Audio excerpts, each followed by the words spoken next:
कबीरा खड़ा बाजार में मांगत सबकी खैर, ना काहू से दोस्ती ना काहू से बैर। संत कबीर दास जी का जन्म 15वीं शताब्दी के मध्य में काशी उत्तर प्रदेश में हुआ था। कबीरदास जी के जीवन के विवरण कुछ अनिश्चित हैं। उनके जीवन के बारे में अलग अलग विचार, विपरीत तथ्य और कई कथाएं हैं। यहाँ तक कि उनके जीवन पर बात करने वाले स्रोत भी अपर्याप्त हैं। ऐसा कहा जाता है कि कबीर की मां ने उनके जन्म के समय बड़े ही चमत्कारिक ढंग से गर्भ धारण किया था। उनकी मां एक धर्मनिष्ठ ब्राह्मण विधवा थी, जो अपने पिता के साथ एक प्रसिद्ध तपस्वी के निवास पर तीर्थ यात्रा करने गई थी।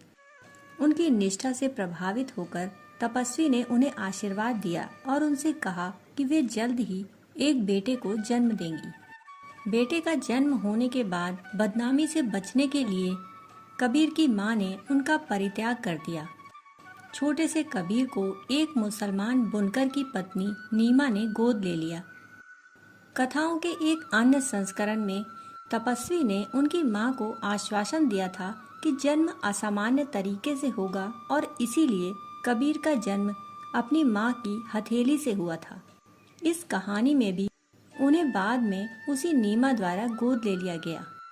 जब लोग बच्चे के बारे में नीमा पर संदेह और प्रश्न करने लगे, तब चमत्कारिक ढंग से जन्मे नवजात शिशु ने अपनी दृढ़ आवाज में कहा, मैं एक महिला से पैदा नहीं हुआ था, बल्कि एक बालक के रूप में प्रकट हुआ था।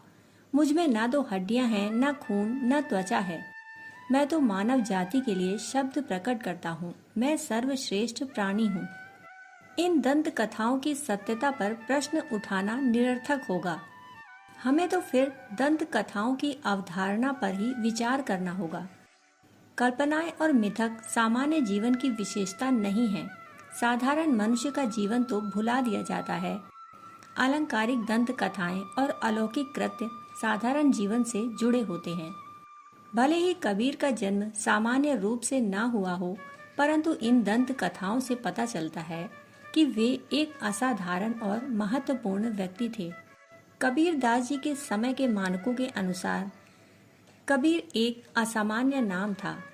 ऐसा कहा जाता है कि उनका नाम एक काजी ने रखा था, जिन्होंने उनके लिए एक नाम खोजने के लिए कई बार कुरान खोली और हर बार कबीर अर्थात महान शब्द पर उनकी खोज समाप्त हुई, जो ईश्वर स्वयं अल्लाह के अलावा और किसी के लिए उपयोग नहीं किया जाता। अपनी कविताओं में कबीर ने खुद को जुलाहा और कोरी कहा है। दोनों शब्दों का अर्थ बुनकर है, जो एक निचली जाति थी। उन्होंने खुद को पूरी तरह से हिंदुओं या मुसलमानों के साथ नहीं जोड़ा। अपनी आध्यात्मिक खोज को पूर्ण करने हेतु वे वाराणसी में प्रसिद्ध संत रामानंद के शिष्य बनना चाहते थे। कबीर ने महसूस किया कि अगर वे किसी तरह से अपने गुरु के गुप्त मंत्र को जान लेंगे तो उनकी दीक्षा हो सकेगी। संत रामानंद वाराणसी में नियमित रूप से एक निश्चित घाट पर जाते थे। एक दिन जब कबीर ने उन्हें घाट के पास आते देखा तो वे घाट की सीढ़ियों पर लेट गए और रामानंद जी का पैर उन पर पड़ा और उनके मुंह से अनायास ही राम शब्द निकल पड़ा। कबीर को मंत्र मिल गया और उन्हें बाद में संत द्वारा एक शिष्य के रूप में स्वीकार कर लिया गया। एक सूफी पीर शेख तक्की भी कबीर के शिक्षक थे। कबीर के शिक्षण और तत्व ज्ञान में सूफी प्रभाव भी काफी स्पष्ट है। वाराणसी में कबीर चौरा नाम का एक इलाका है और ऐसा माना जाता है कि वे वहीं बड़े हुए थे। एक और कथा के अनुसार एक दिन जब कुछ ब्राह्मण लोग अपने पापों का प्रायश्चित करने के लिए गंगा के पवित्र जल में डुबकी लगा रहे थे, तब कबीर ने अपनी लकड़ी के पात्र को नदी के पानी से भरा और उन लोगों को पानी पीने के लिए दिया। वे लोग निचली जाति के व्यक्ति द्वारा पानी दिए जाने पर बहुत नाराज हुए, जिसके उत्तर में कबीर ने कहा, अगर गंगा जल मेरे पात्र को शुद्ध नहीं कर सकता तो मैं कैसे विश्वास कर सकता हूँ कि यह मेरे पापों को धो सकता है। कहते हैं कि एक बार काशी नरेश वीरदेव सिंह जी कबीर दास जी की ख्याति सुनकर उनसे मिलने की इच्छा प्रकट करते हैं, जिनको उनके सैनिकों ने कबीर दास जी के पास पहुंचा दिया। नियत तिथि पर कबीर दास जी अपने शिष्यों के साथ राजा से मिलने पहुंचे। उनके एक हाथ में एक छोटे से बर्तन में पानी था, जिसको उन्होंने वहीं उड़ेल लिया। उनके उड़ेलते ही पूरे राज्य में पानी बहने लगा। उनके ऐसा करने से राजा बहुत क्रोधित हुए और उन्होंने उसका कारण पूछा। तब कबीर दास जी ने उन्हें बताया कि जगन्नाथपुरी में एक ब्राह्मण पुजारी के घर में भीषण आग लगी थी, जिसको बुझाने के लिए उन्होंने ऐसा किया। परंतु ना ही राजा को और ना ही उसकी प्रजा को इस बात पर विश्वास हुआ। तो राजा ने इसकी सच्चाई पता लगाने के लिए अपने कुछ सैनिकों को जगन्नाथपुरी उस ब्राह्मण के घर भेजा। वहां जाकर उन्हें पता चला कि सचमुच में आग लगी थी, जिसको कुछ संतों ने बुझाया था। सैनिकों ने जब ये घटना राजा को बताई तो उन्हें अपने किए पर बहुत शर्मिंदगी हुई और उन्होंने तुरंत ही कबीर दास जी के आश्रम में जाकर अपनी पत्नी के संग उनसे माफी मांगी और उनके मठ से जुड़ गए। ऐसे ही एक और घटना के अनुसार कबीर मठ में एक ऐतिहासिक कुआं था। ऐसा माना जाता था कि कुएं के पानी में कबीर दास जी के साधना का अमृत मिला हुआ है। कहते हैं कि एक बार दक्षिण भारत के महान पंडित सर्वानंद कबीर मठ पर आए और उनके आने का कारण था कि वे कबीर दास जी से शास्त्रार्थ करना चाहते थे। वे जब कबीर मठ पर पहुंचे तो उन्हें प्यास लगी, तो कबीर दास जी के शिष्य ने उन्हें पानी पीने को दिया। पानी पीने के बाद उन्होंने अपने आने का प्रयोजन बताया और कबीर दास जी को बुलाने को कहा। परंतु इसके विपरीत कबीर दास जी ने लिखित में अपनी हार स्वीकृत कर सर्वदानंद जी को दे दी। सर्वदानंद जी खुशी खुशी उस पत्र को लेकर अपने घर आ गए और उसे अपनी माता जी को दिखाया। परंतु यह क्या, उनके लिखे शब्द बदल चुके थे। इससे सर्वानंद जी इतने प्रभावित हुए कि वे कबीर मठ लौट आए और उनके अनुयायी बने और पूरी जिंदगी उन्होंने किताब नहीं छुई और कबीर दास जी के बाद उस मठ के प्रमुख बने। कबीर चौरा मठ संत कबीर दास जी का घर और कार्यस्थली दोनों ही थे। वहीं पर रहकर वे अपना ध्यान लगाते थे। यह सिद्धपीठ कबीर दास जी के अलावा बहुत सारे संतों के लिए एकांतवास के लिए प्रसिद्ध है।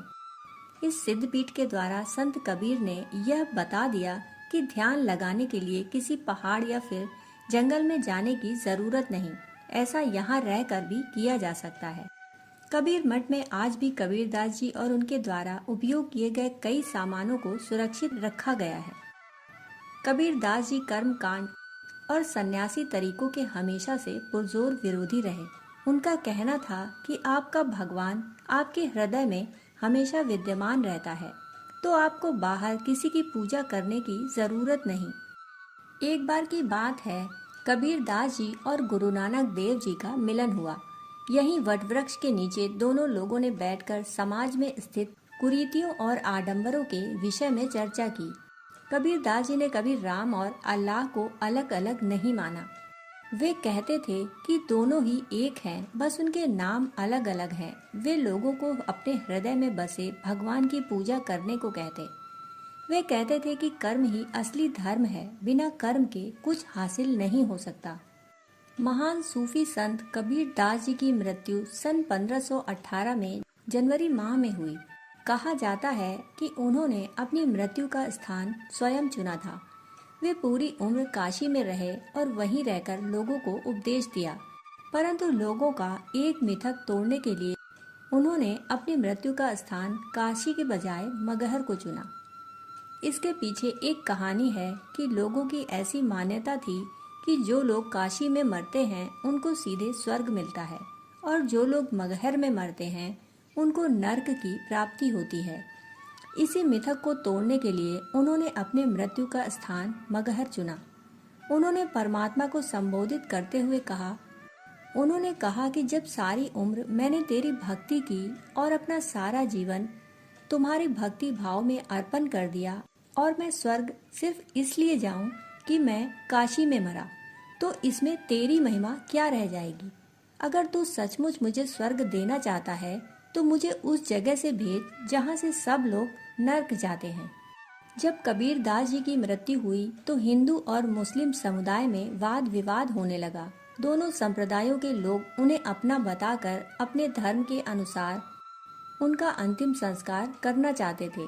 परंतु जब उन्होंने चादर हटाकर देखा तो वहां पर उन्हें सिर्फ कुछ फूल मौजूद मिले जो चारों तरफ सुगंध फैला रहे थे।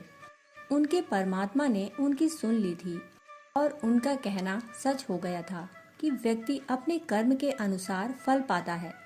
दोनों संप्रदाय के लोगों ने उन फूलों का बंटवारा किया और अपने रीति रिवाज के अनुसार उनका अंतिम संस्कार किया। मगहर में जिस स्थान पर उन्होंने अपना प्राण त्यागा था, वहां पर उनकी समाधि बनाई गई, जिसे दोनों ही संप्रदायों के लोग अपने अपने तरीके से पूजते हैं। समाधि से कुछ ही दूरी पर एक गुफा है जिसमें कबीरदास जी अपने अंतिम समय में वहां पर ध्यान लगाया करते थे।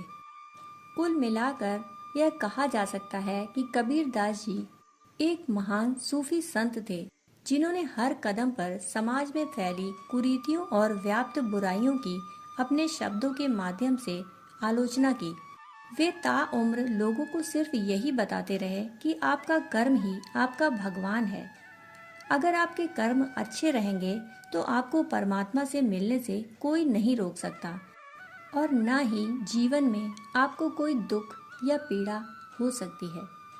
कर्म के विषय में कबीरदास जी ने कहा है, कल करे सो आज कर, आज करे सो अब, पल में परलय होएगी, बहुरी करे को कब।